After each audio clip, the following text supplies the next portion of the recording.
Val, how's campaigning been going? Well, it's a whole different type of campaign, as you can imagine. It's probably one of the best kept secrets in election history that there is going to be an election on November the 15th for the Police Crime Commissioner for Essex. So it's been very different. It's not just about knocking on doors, it's about talking to partner agencies, it's about getting an understanding of what's happening currently, what the demand is and what the needs are of Essex. And being such a wide area, you know, each need is different in each area. The demographics are just... Although we're here down in Grays, where this is an Essex-wide interview, Absolutely. Are there issues that affect the whole of the county? Yes, domestic violence is one, and we know domestic violence is on the increase. Nighttime crime, you know, you've got Colchester, Chelmsford, Brentwood, Southend, all of these, and Basildon, all of these major towns, they all have similar problems. But obviously you've got the diversity where you have got rural, where you do have problems with farm equipment being taken, and then you come down to Tilbury where you've still got people having bottles thrown at them when they get off a train. There are issues as well that has come up, and we mustn't talk about specific cases, but in Braintree and places like Harlow and indeed here in Thurrock regarding domestic violence. Absolutely. What's your take on that? I had an extremely positive meeting with victim support, and I must say, sometimes when you go to an agency, you're not quite sure what you're going to meet. I was absolutely blown away by the innovation that they used with managing and supporting victims. Their openness to change was a breath of fresh air. And you know, I was talking to them because I do have concerns over sexual crime. You know, I've supported the Bernardos, cut them free. You know, I've supported what victim support are saying and on how things need to be treated differently. Lessons do need to be learned. You know, I have an understanding, I think there's approximately 50 police officers across Essex that do work with domestic violence. But when I ask the question, how long is the onboarding with victim support? There is no onboarding. So there's a lack of understanding, and that's not a criticism against the police. It's a different way of looking at things.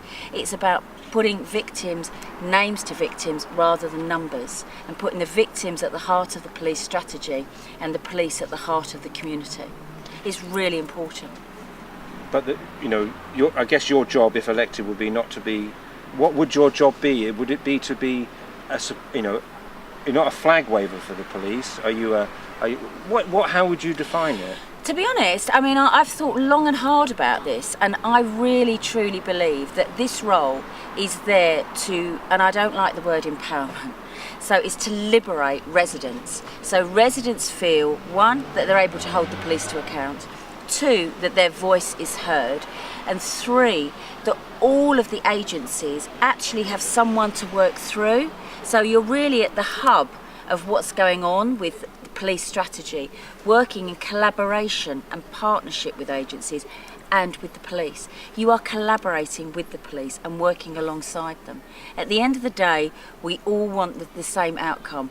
We want crime reduced. If you reduce crime, you then reduce the fear of crime.